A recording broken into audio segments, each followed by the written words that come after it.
Oh, we're on Facebook Live at the moment. It's been a hell of a week, and we're going to discuss it all. We have a very exciting guest with us, Wayne Besson of Truth Wins Out, who has been studying and working against the right wing for decades. And I'm just reviewing his latest blog, so I'm up to date on all of this.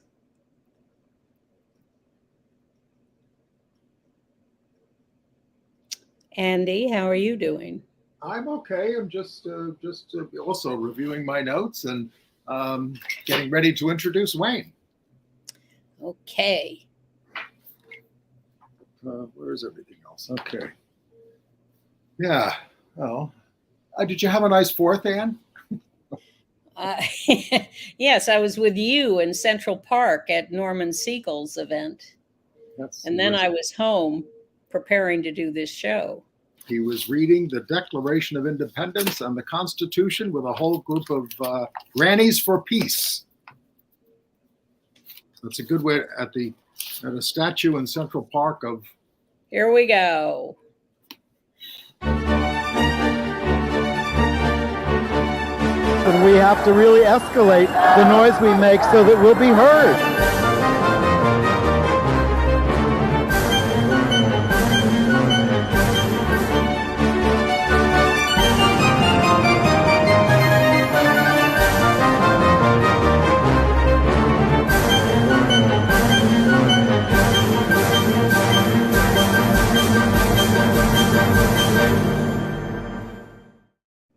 Welcome to Gay USA. I'm Andy Hum.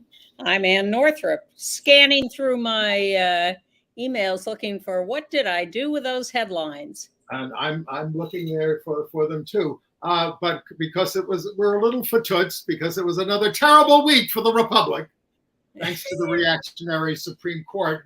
We're going to speak with Wayne Besson, who is the executive director of Truth Wins Out, about the decision of the court and what it implies for LGBTQ rights going forward. It's really a mess. At your insistence, I read Sotomayor's dissent, and she let him have it. Yeah. But meanwhile, a Trump-appointed judge has found Tennessee's law against gender-affirming care for minors unconstitutional. And a similar law has been blocked in court in Kentucky. And Massachusetts is making a bid for LGBTQ people and our allies in Texas and Florida to come to the welcoming Bay State. But the frontrunners for the Republican nomination for president spoke in Philadelphia at the conference of the hateful Moms for Liberty. That controversy in a Grand Rapids TV newsroom over a directive to tone down Pride coverage has led to multiple firings. Wow, it's a bloodbath there. And actual instance of violence, a woman with a Pride t-shirt on was beaten on the subway in Brooklyn. A Christian college has banned discrimination based on sexual orientation. I guess, hell has frozen over. We lost some significant movement figures. Lily Vincennes, one of the mothers of the LGBTQ movement, was among them. Prince William this past week knighted a man in a frock. Who's a little wacky. The trial of Kevin Spacey for sexually assaulting 4 men is underway now in London. That AIDS activist lawsuit against Gilead for, jacking up the prices of the, what do you call them, the drugs? PrEP drugs. Yes, yes, they lost. And I will review the documentary The Stroll on HBO. Well, let's bring our guest in. Yes, let's do. Our guest is, we welcome Wayne Besson. He's the executive director of truthwinsout.org, which she launched back in 2006. He's also the author of Anything But Straight, Unmasking the Scandals Behind the Ex-Gay Myth. And you started this group when George W. Bush invited ex-gays, so-called, to the White House back then. You worked at Human Rights Campaign prior to this, and you have kept an extremely close eye on the extreme right. So welcome to help us through talking about these decisions today, Wayne. Thank you. It's an honor to be on, and it's great to be here with you. You've done such amazing work for so long and been really at the center of the movement. So thanks for having me today. Oh, shucks, Wayne. Thank you. We feel the same about you. And we were particularly taken by your recent column about these current court decisions and all the work of the right wing and where we stand versus them. You were very sharp about that. So fill in our viewers about what you're thinking. I think you have to look at all the decisions as a whole from a higher perspective. If you analyze it individually, you can get lost in the weeds. What I want people to know is that there are members of this Supreme Court who are part of a movement not looking out for America. And they have a fundamentalist vision. They want to bring us back to the 1950s. Some would say the 1850s. They have a view of women. We saw that with the abortion decision overturning Roe v. Wade. We saw this with affirmative action. We saw this with this new decision on LGBTQ people. And they are trying to recreate a society that's patriarchal and one that there are the white majority are first-class citizens and everybody else are second-class citizens. So I think you have to look at it that way. And when you look at how this court was constructed with Mitch McConnell, how underhanded it was, and how they have a court that doesn't care about precedent, you start looking at, and it becomes into full view this portrait that's being painted of an out-of-control Supreme Court that wants to turn back the clock. And I think it should scare the hell out of all of us. It's not just that they don't care about precedent, and they're overturning numerous precedents, but they also don't care about law or process. I mean, certainly in the website case, which is the gay case, there was no controversy. There was no complainant. And I don't just mean that later on they tried to affix one to their case who turned out to be a straight guy who never sent his name in to complain about anything. But there just was no case. She was just afraid if she started a website service and started to do same-sex weddings that she'd be shut down by Colorado. And also in the case of the student loans case, there was, again, the people who were bringing the case had no standing before the court. Any other court would have thrown it out, but they were so eager to stop Biden from doing something good for all these students that they stopped it. Yeah, and it's particularly disturbing with the student loan case that you had two Supreme Court members with billionaire sugar daddies, Samuel Alito and Clarence Thomas, who were going out on these fancy vacations, even though they make plenty of money and don't need to. And these sugar daddies have cases before the court. So they live in this rarefied world, this bubble where wealthy people have no rules and everybody else can suffer and have to pay back. So everybody else needs to pull themselves up by the bootstraps while they get to go off on hunting trips. And even Clarence Thomas's mom, her house is paid for by Harlan Crow. So it's just kind of this two-tier system that they've created geared toward the ultra wealthy. In terms of the case you mentioned, the 303 Creative, I am appalled by this. There was no standing at all.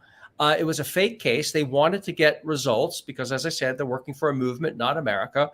And the entire thing was not really a case. It was improv at the Supreme Court.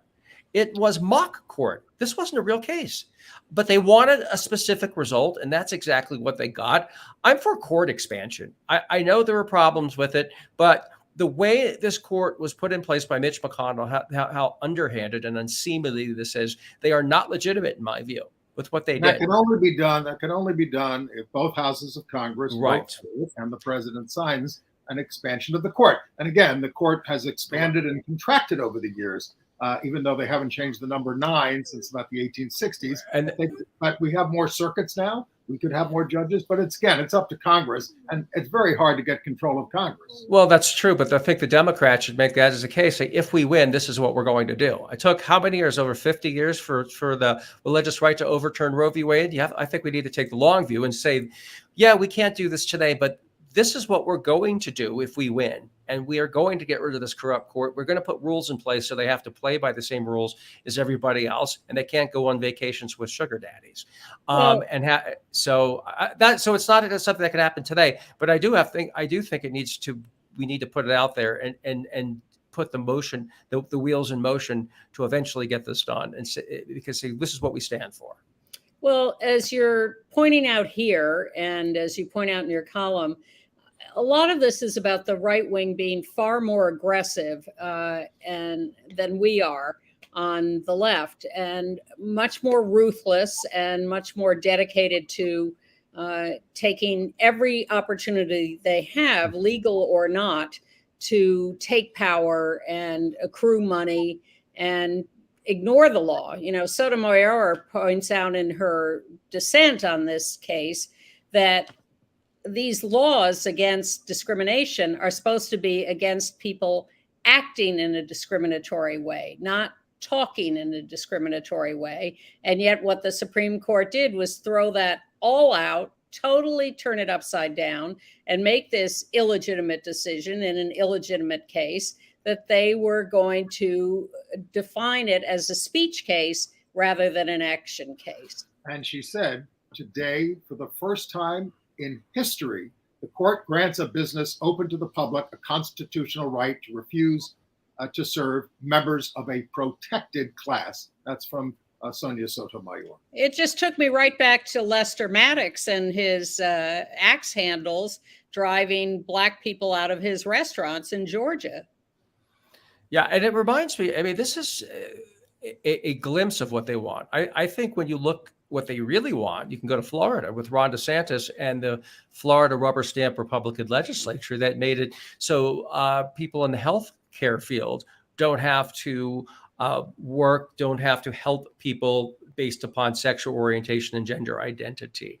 And of course, they covered race and religion and other categories. So they made it very clear that morality and conscience only applies to rejecting LGBTQ people. And I think that's what they really want. They want to be able to create a system where religious people, particularly fundamentalists, are elevated and everybody else has to bow down to their beliefs and consciences. Nobody else has a conscience. Nobody else has a belief, but we all have to bow down to theirs. We have preferences. They have beliefs. This is what they want, where those who are fundamentalists, Christians in particular, have free reign to do whatever they want, and there's nothing we can do about it. They want us to disappear.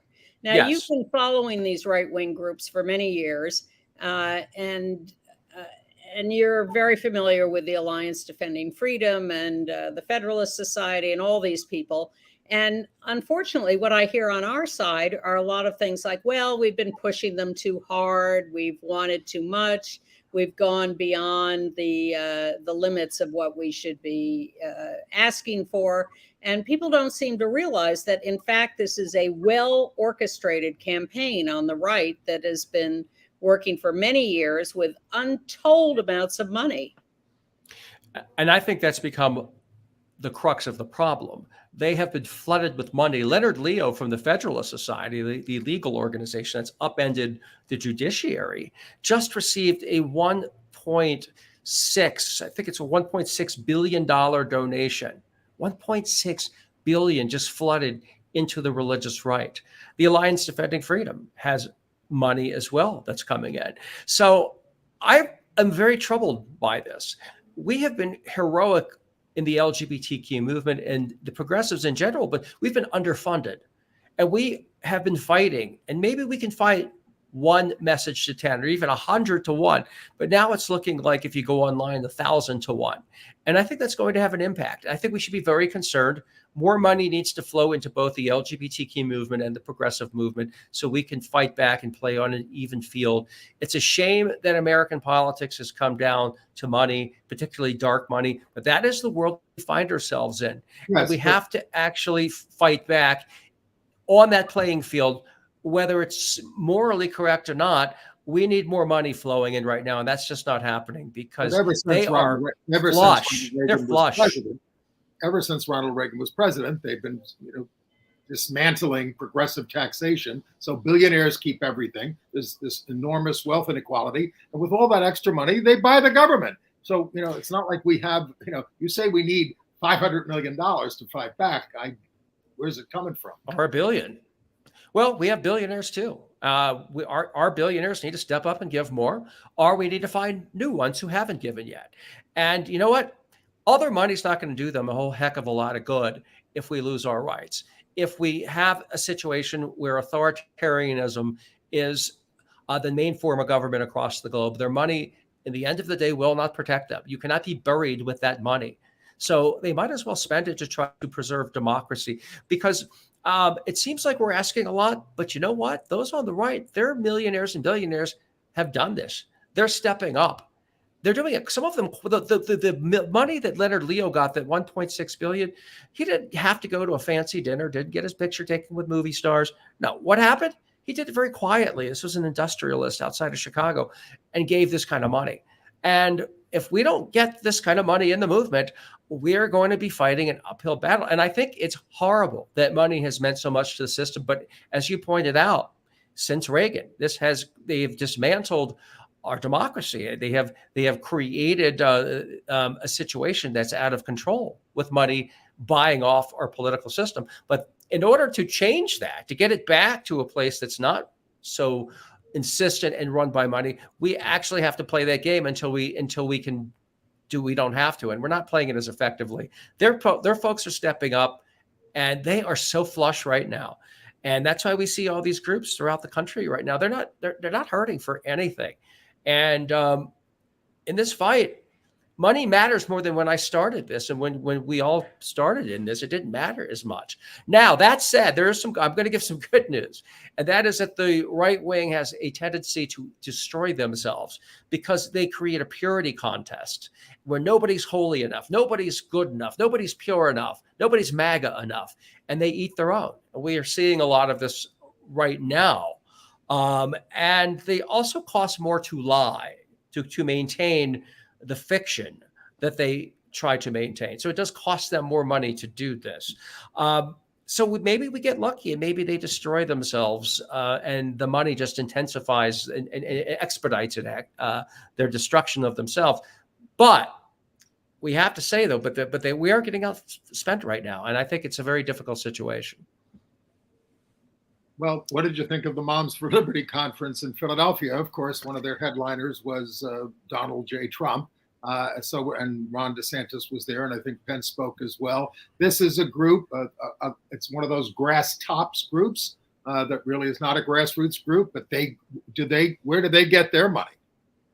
Well, it's an AstroTurf group, and it's one of these groups that they're all flush. They all they have more money than they know what to do with. Money's not a problem for them, and they're using it very effectively. Now, Moms for Liberty is a fraud. I mean, it's all or even moms, and they certainly don't believe in liberty.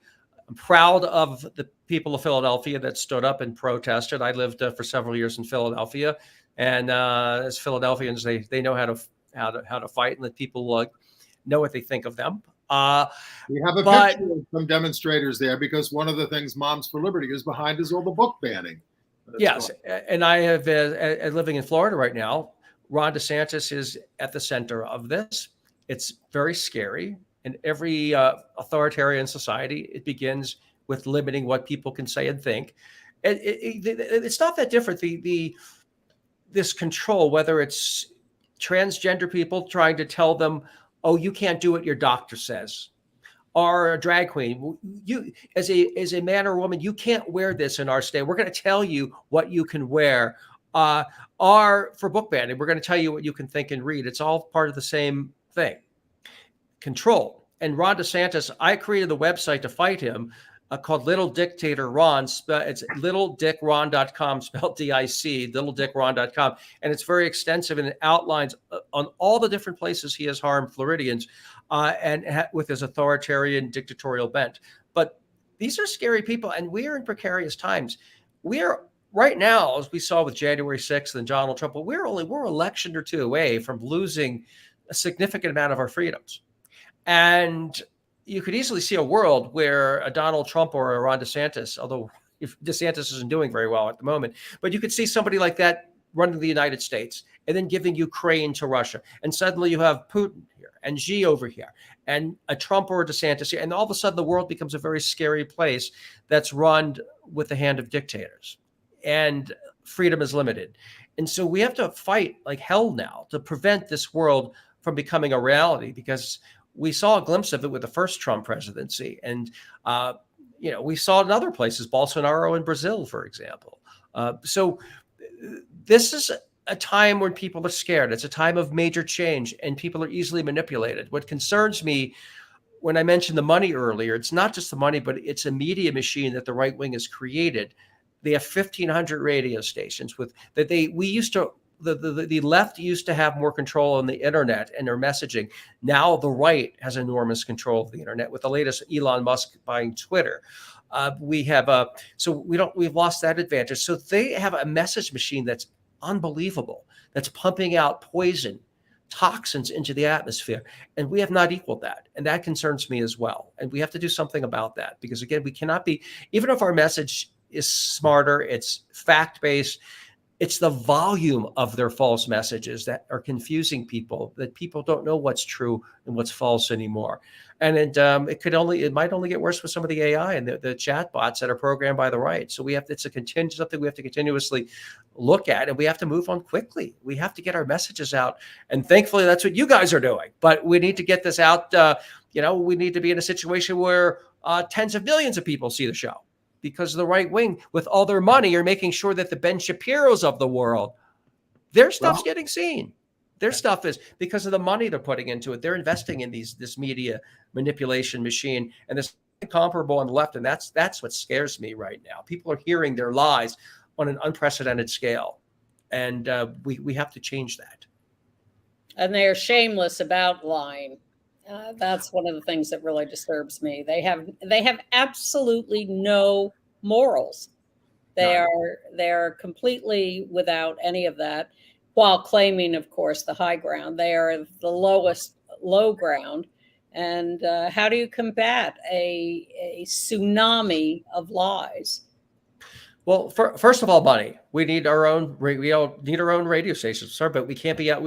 Our cars have become propaganda pods. Number one, on the internet, we need to fight the social media companies. The right has browbeaten them, where they're helping the right spread millions and millions and millions of these lies. Anybody on the left, have you seen a lot of the left wing? The numbers are terrible compared to the right, and it's because they're getting censored. Anything you do on the left to fight back on the right, it's a community standards violation. Meanwhile, they degrade and dehumanize and demonize us nonstop. But the social media companies are afraid to do anything on the right, because they'll be accused of censorship. Meanwhile, we're actually the ones getting censored on the left. So we have to fight that and get back. So that's also what we have to do. We need another cable station. We need to fight back and make sure Fox is a pay-per-view only station. With all the lies they've done, that they're still on the air, it's appalling to me. But it comes back again. They're spending a fortune on this, and we're not. That's what it comes down to. Free Speech TV, which carries a lot of progressive shows. Again, it's not up to theirs, but it is out there, and we're on there. It is out there, and shouldn't one of a millionaire or billionaire be spending hundreds of thousands to advertise it? I mean, that's what the right's doing. Every single 2-bit. I'm sorry, but some of these people are even losers that they can't put two sentences together. But the right wing has bought them 100,000 followers and a following. I'm sorry, but they get the support. You know what? Anytime they write a book, it's practically illiterate. They put them on the New York Times bestseller list. The right wing buys their books to make sure they're on the sellers list to read it. We don't have that support. We got to make it on our own. Sorry, but it's not a fair playing field, and they just care more than we do right now. And until we get our act together and we start doing some of these things too, they're going to have some advantages. Now, that doesn't mean they're going to win, because again, it's harder to maintain a lie. They keep attacking each other, and they have this purity contest that has become so bizarre that you're putting people like Marjorie Taylor Greene and Matt Gaetz, and people are just bizarre out there, and that it gets through too. And eventually people see through it, and they are their own worst enemy. And you have pointed out that, this is all driven by a very cohesive fundamentalist church movement, and that extremism is alienating young people over time. Yes, they're in a race against demographics, and we could win that as well. That's why they're so desperate.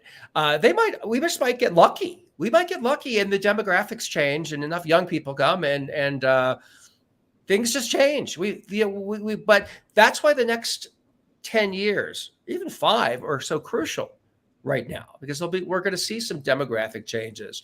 But that's why they're trying to change the rules. They're trying to lock into place for lack of a better term, white supremacist infrastructure, where the majority has to play by their rules long after the demographics change. That's why they're so desperate and putting so much money into it. But that is what we're up against right now. And again, we could get lucky. Just one day it all changes. And the Fox News, their numbers sink, and people want something better for this world. But we have to get to that. We have to move to that point. So we've got to get through the next couple of election cycles that are, and I hate to say every time we say it, oh, this is the most important election of our lives. But for many years now, that has actually been true. And each one's more important than the next. And we saw what happened with Trump in those years and January 6th. And it's very scary. But I also think that authoritarianism also was discredited to a large degree. We saw that their hero that they worship, Vladimir Putin, the right loved Vladimir Putin. And now, I mean, some of them still do. But the authoritarianism, I think, with not just his attack on Ukraine, but the way he suppressed his own people, has discredited that movement in the eyes of a lot of people. So I think that form of government, and also Bolsonaro losing in Brazil, I think it took a hit. But if you look at the right wing in our country, who are their heroes? Where did CPAC have their conference? Hungary, with the authoritarian Viktor Orban. But that tells you what they want and the vision they have for this country. They're telling us this is what we want. We want to be like Hungary, or prior to that, Russia. We appreciate your realism. We appreciate you staying on top of this, and we're going to keep reading you, and we're going to tell our viewers about you in our email this week, so they should go to your website, truthwinsout.org, and find out about it. And we really thank you for being with us. Unless you have another question, Dan. No, thank you for doing the work all these years, Wayne. We appreciate your voice on all of this.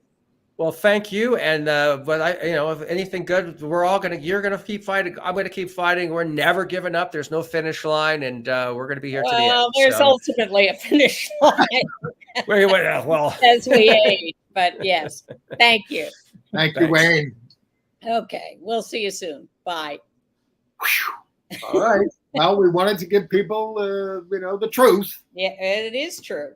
And we wanted to come not just from us every week, but let you know that there are a lot of people out there. Let's lighten it a little bit with some of these nice court decisions we got this week in Tennessee. A Trump judge, Eli Richardson, who previously upheld a ban on changing sex markers on birth certificates there, nevertheless ruled that the state's ban on gender-affirming care for minors was unconstitutional.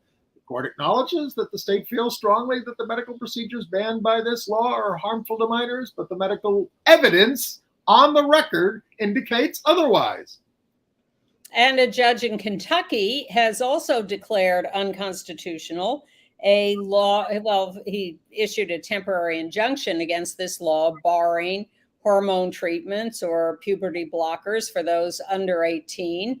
This seems to be a nice little trend that judges of whatever ilk are understanding that people have to be able to make decisions with their doctors, with their families, with themselves, without the courts suddenly imposing these arbitrary rules. The judge in Kentucky there was Judge David Hale. There he is. This was an NCLR case, and by the way, the Tennessee case was ACLU. These things don't happen on their own. No. We should also say that there was something in the Supreme Court, a decision buried in the Moore versus Harper decision, where they invalidated the independent state legislature theory. Thank goodness, my God, dodged a bullet there. But Judge Roberts wrote, "No state shall pass any law impairing the obligation of contracts this is bad news for Ron DeSantis in his fight against Disney. Yeah, it was a nuanced little dig at DeSantis because he's been trying to void the state's contract with Disney for their independent area and how laws are passed. And the Supreme Court says, watch it, because we're not going to allow that. And the Supreme Court also affirmed that employers may consider the burden imposed by a requested religious accommodation on coworkers in determining whether the accommodation would harm the employer's business. So we had people on our side saying, okay, as long as we can prove that this is a burden, this was a postal worker in this case, then you can't just give them a special accommodation.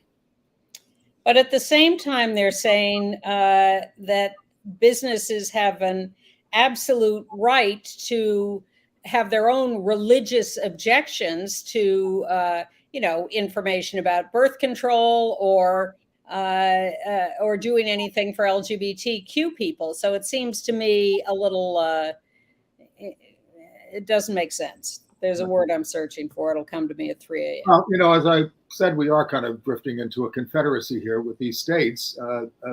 So Massachusetts up here in New England, the out-governor, Healy there. Laura Healy. Yeah, their Office of Travel and Tourism has launched a billboard campaign in Florida and Texas, promoting Massachusetts as a welcoming and safe place for all, celebrating the diverse and inclusive nature of the state. It's called Massachusetts for Us All, and it pictures gay and lesbian couples. Healy invited people who care about freedom and civil rights to join us here in Massachusetts. In Montana, a judge has slammed the state government for defying his order against the surgery mandate for gender change on their state documents, that they have to have had surgery. He ordered that illegal, and the state is continuing to impose it anyway. So he's ordered them to pay some court costs, but we may be getting to the crux of what actual power do courts have to enforce their decisions. And we did mention Moms for Liberty. Did we show the picture of the people demonstrating there? No, yes, there it is. Yes, there they are. These again, because Moms for Liberty is all about book banning, and so they're out there. I mean, Nikki Haley was also there in addition to Trump and DeSantis. Well, lots of demonstrations all weekend against the Moms for Liberty conference. They're an organization that is exactly 2 years old, and they have already accrued this incredible power with their lies. And it's being used effectively in electing school board members around the country to the right wing. So got to pay attention at every level. I'm sorry, we're all tired, but we can't give up. Yeah. Well, in San Diego, right-wingers, a couple of right-wingers, it doesn't take many, showed up at the local library where they had a pride display, and they checked out all the books. Now, the San Diego Library says the books will be replaced, but come on. The library allows each patron to check out 50 books at a time, so the bigots ought to be able to clear the stacks in no time. In Grand Rapids, Michigan, in that dispute, that dust-up at WOOD TV8 over a memo from the news director, Stanton Tang, to tone down the pride coverage and balance it with haters, Nexstar, the parent company, fired those responsible for the memo, but also fired 2 staffers who leaked the memo and protested it. So people are very dispirited there and ready to leave Grand Rapids. Well, my hero of the week is the mayor of Oswego, New York, a very upstate town on the banks of Lake Ontario, not a terribly progressive area in general, but someone tore down the pride flag that was flying to honor LGBTQ people in Pride Month. And the mayor said, well, luckily I have a spare, and put it up. And he said, we have no idea what LGBTQ people go through on a daily basis, how they suffer from the looks they get and the rejection and the discrimination. And I am not going to be a part of that. And I invite all of us to think about this very seriously. Yeah, and so I found that a very heartwarming analysis and statement. As opposed to the Supreme Court, which sort of opened the door, because the headline is it's okay to discriminate against gays in some circumstances. And you have the right to keep to your speech, to tell them what you think of them and to stop them and all this kind of stuff. That's the horror of what happened there. Well, and people do have a right to speech, but what they don't have a right to do is actually discriminate against people. Think what you want, say what you want. But you can't keep people out of your public accommodations business. Right. You can't say no gays, no blacks, no Irish, no whatever. You cannot do that if you are running a public business. But that's what the Supreme Court said this woman could do. And that is the really frightening part of this. And we've told you about Nebraska State Senator Megan Hunt, who fought very hard against the anti-trans bills. She's filed a lawsuit against a far-right lobby group that accused her of being a groomer, making her fear and for her safety and her child, her 13-year-old trans son, fearful. The filing documents hundreds of incidents of harassment that they've suffered after accusations from something called the Nebraska Freedom Coalition. And we think of California as a very progressive place, but they're getting contentious in their legislature. Senate Republicans in California refused to go along with a vote to honor Pride Month. Instead, they conducted a ceremony honoring Rick Grenell, and the Democrats walked out. Well, speaking of gay Republicans, Ron DeSantis was slammed by what's left of the gay Log Cabin Republican Club for an anti-gay ad that tries to make Trump seem pro-trans and pro-gay. He's also getting slammed by Iowa Republicans for outsourcing his ground game to a super PAC, which is busing people in from out of state to show that he has supporters there. Well, Rick DeSantis is getting slammed because his campaign reposted an independent video ad that somebody made that is just crazy, slamming Trump for being too pro-gay. They took some of his old statements, put them at the top of the ad, and then they had all this crazy stuff of DeSantis with lasers coming out of his eyes and movie clips that made him seem very macho. Pete Buttigieg was asked about it and said, what is it with DeSantis having to prove his macho-ness by being put between these oiled up, muscle-bound guys? Look very gay to me. Right. And wonders never cease. A statue of Sally Ride, the first U.S. woman astronaut. Oh, it's such an ugly statue. And that's why I'm not showing it. And a lesbian to boot was unveiled at the, wait for it, Ronald Reagan Presidential Library as part of their July 4th. Well, she went into space during his administration, so that's why it was there. Okay. But it's not attractive. Right. Whitworth University in Spokane, Washington, which calls itself a Christ-centered school, added sexual orientation to its list of protected classes and non-discrimination policy after a year of discussion that was pushed by Whitworth's Pride Club. Yeah. Good for them. A gay professor there who suffered through a lot, and she was partly behind pushing for this. We told you last week that the heinous monster in Kansas, Chris Kobach, what is he now, the Secretary of State or Attorney General or something? He had outlawed trans people changing their gender markers. He said he was going to wipe them all out, not allowed anymore. Well, the governor has vetoed that. Governor Kelly, who is a longtime friend of ours and has supported our movement for many years. She's terrific. In Colorado Springs, a demand from the Freedom From Religion Foundation that the school district ban the Bible, based on the same criteria that gay-themed books were being banned. The group cited numerous examples of violent and explicit sexual passages and said, either ban the Bible or restore the other banned books. Said the district needs to hold religious books to the same standard. I wonder if the Supreme Court agrees with that. You know that some of the controversy over treatment for trans youth has to do with drawing a line at surgery. But many young people have surgeries to, get a nose job or breast implants or whatever. So a trans male, 15 years old in the state of Washington, and his parents are suing a health insurance company, Premera, because they won't approve his request for top surgery. And they're saying this is a double standard. You'll let all sorts of teenagers have surgery, cosmetic surgery, but you won't approve this.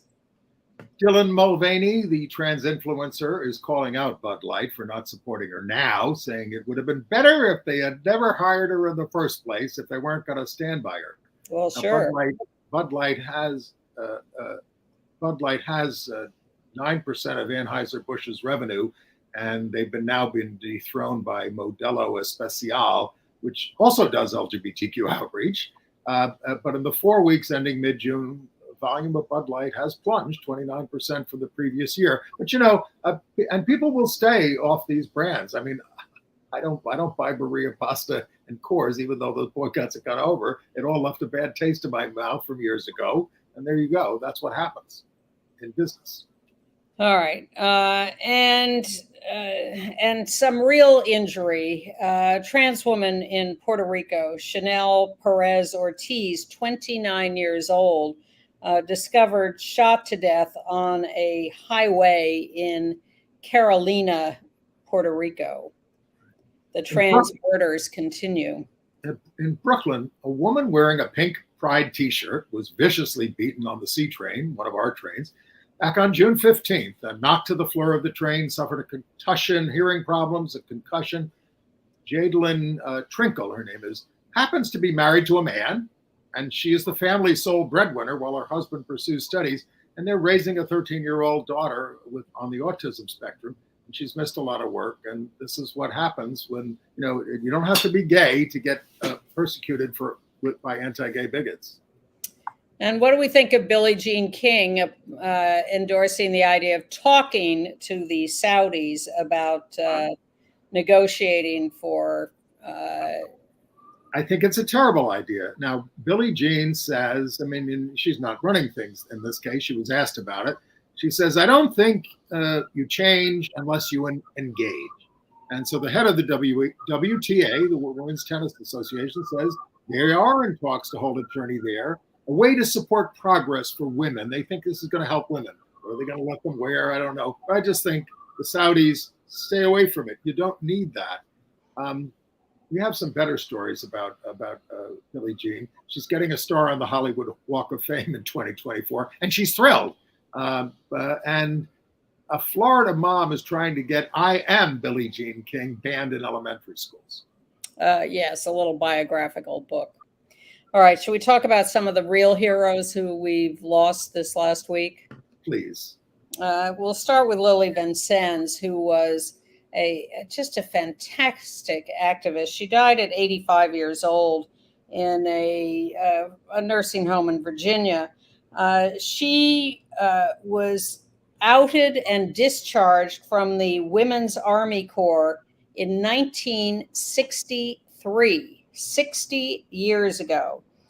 She was the first woman to join the Mattachine Society of Washington. The only lesbian, and plus 9 men who participated in the first organized demonstration outside the White House in 1965. There you see her on the cover of The Ladder, which was a lesbian magazine. I think was she the first to show her actual face on the cover of The Ladder? 1966, and she became the first lesbian ever to appear on a magazine cover displayed on newsstands around the country. This was published by the Daughters of Bilitis. She went on to become a psychotherapist, but one of her real contributions to history, and all of these are contributions, was that she filmed a lot of the early demonstrations. There are short films that she did of the Philadelphia Remembrance demonstrations in the early 60s and the first New York City Christopher Street Liberation Day march in 1970.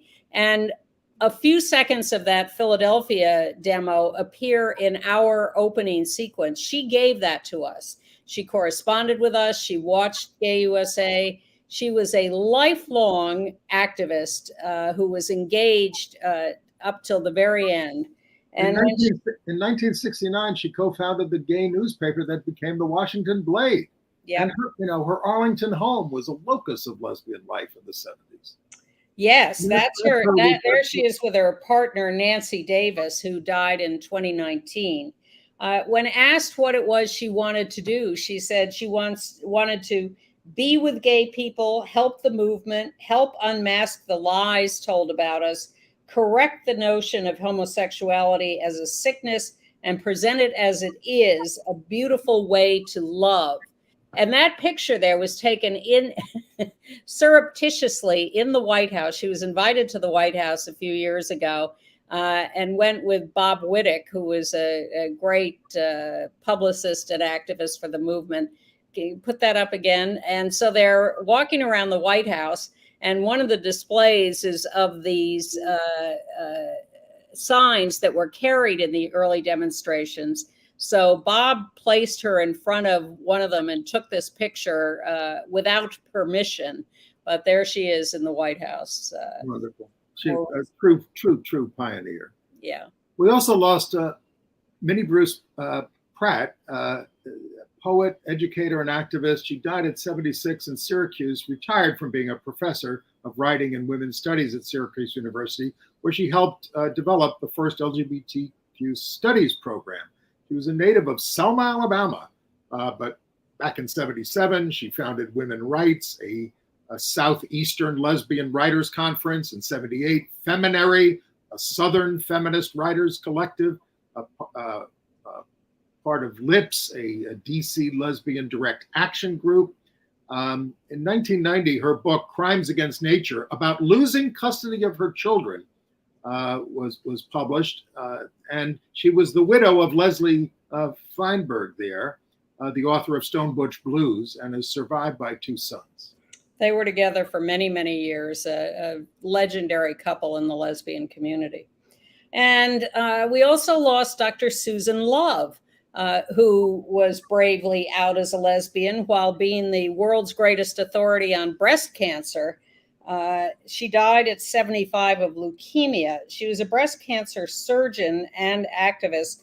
In 1991, she founded the National Breast Cancer Coalition, and she also had the Dr. Susan Love Foundation and wrote Dr. Susan Love's Breast Book, which was really the Bible of breast cancer. She was considered a radical and revolutionary because she fought against the medical standard of mastectomy for all breast cancer. She said, no, we don't have to go that far all the time.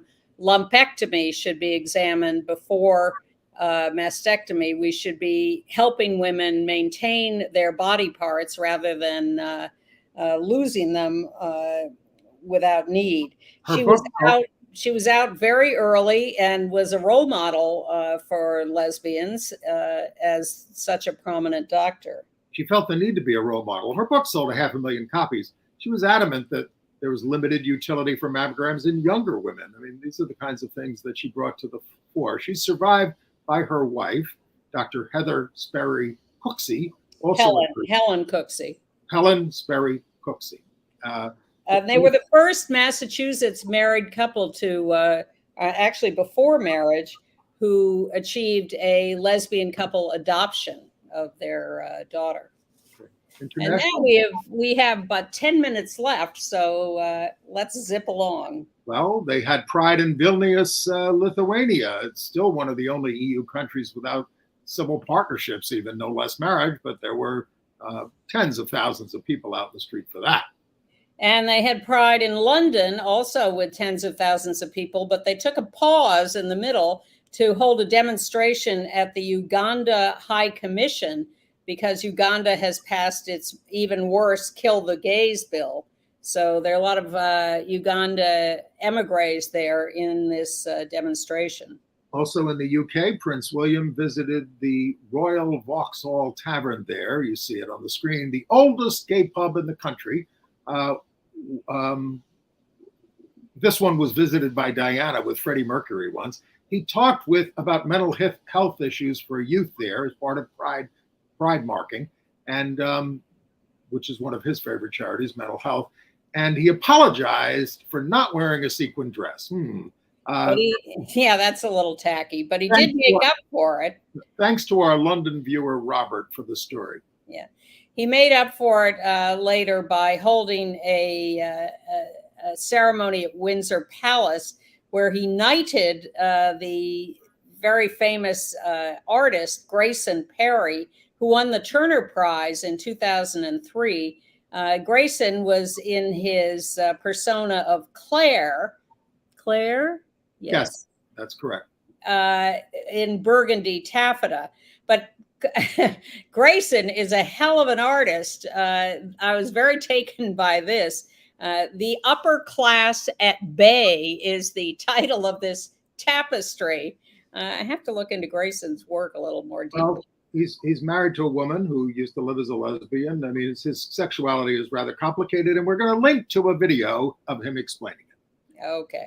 A UK court has rejected the government plan to fly refugees to Rwanda, where they're not going to be safe, especially LGBTQ ones. And Kevin Spacey, age 63, now on trial in London for sexual assault against 4 men, a total of 12 charges, between 2001 and 2013. He claims every encounter was consensual. Those charging him disagree. We'll see. He says an acquittal could revive his acting career. In Kenya, Netflix and Netflix Africa, they signed an agreement that ends the streaming of LGBTQ-specific movies in compliance with these countries' repressive laws. That's how desperate Netflix is these days. Nepal will now register same-sex marriages. They have legalized same-sex marriage in Nepal. They've been inching towards this for a long time, and now it's happening. In Taiwan, a Taiwanese teen, 18, Little Lai, who had just become heir to a $24 million inheritance, was found dead 2 hours after the ceremony. And of course, they suspect the guy who married him, and they're trying now to annul the marriage retroactively so that the money doesn't pass to this guy.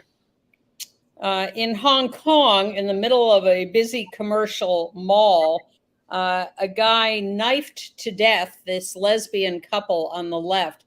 He had just bought the knife within a couple of hours before doing this. So the thinking is that he saw them, hated them, bought the knife, and killed them. Okay. All right. FIFA, the World Soccer Organization, has the Women's World Cup coming up at the end of this month in Australia and New Zealand.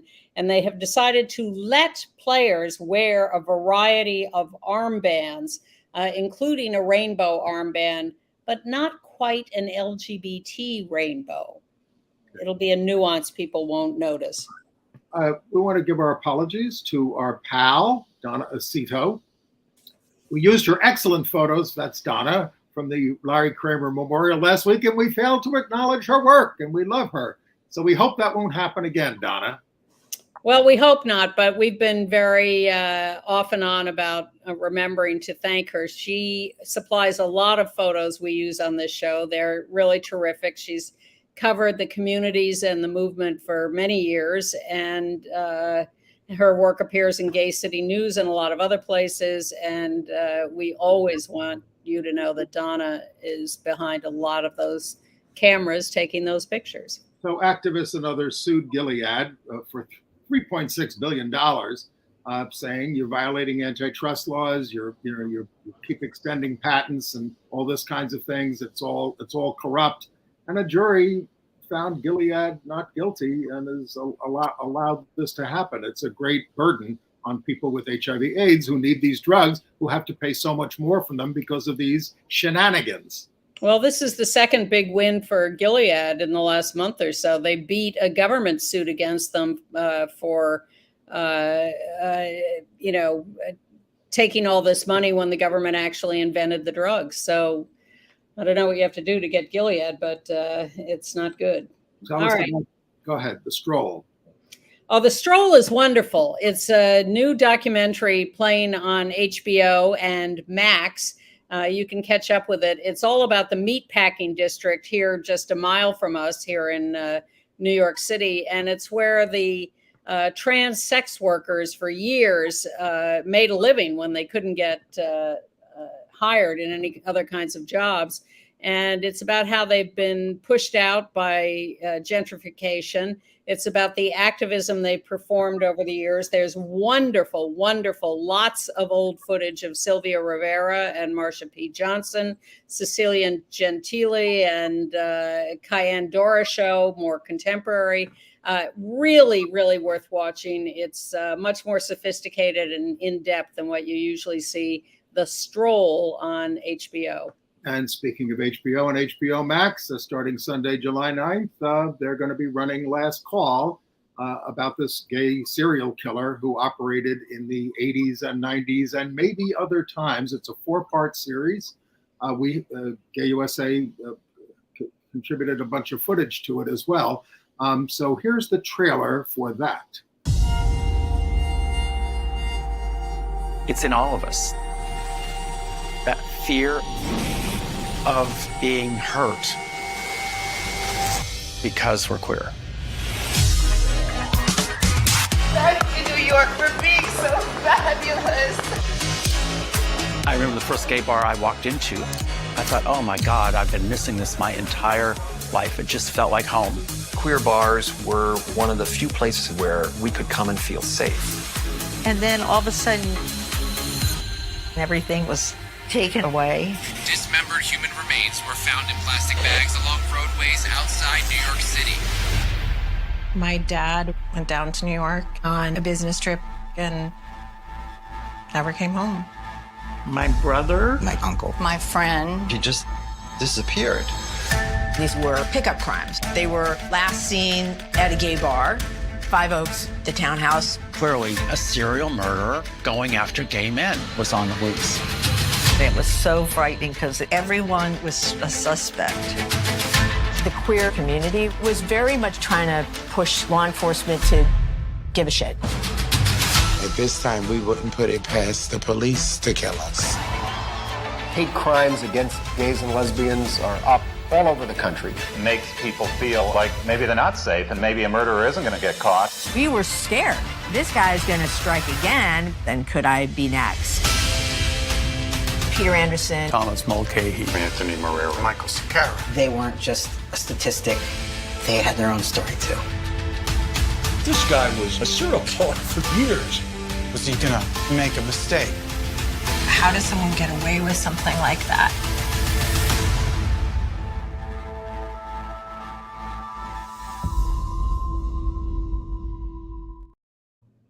Heroes of this story are the activists, especially from the Anti-Violence Project, like Matt Foreman and Bea Hansen, who were out there pushing the police department to do something.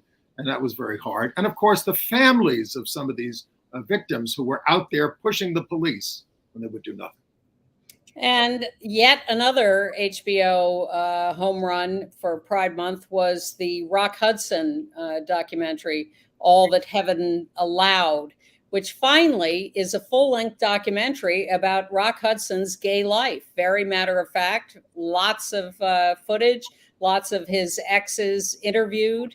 I found it quite absorbing, more so than I expected. And getting great reviews is Everybody, which is opening in theaters, which is about intersex people. And that's getting a lot of good attention. I haven't seen it, but that could be good. And congratulations to Jay-Z's mom, Gloria Carter. There they are together. She married her longtime partner, Roxanne Wiltshire. Jay-Z, we told you years ago when he came out with a song, Smile, about his mother coming out to him as a lesbian. And now she's married her partner. Well, thanks for being with us. I mean, we know it was a tough week. We try to give you hope, but we also try to give you a realistic picture of what's going on. We thank you for your support and for your tuning in and listening. And we'll be back next week. Thank you.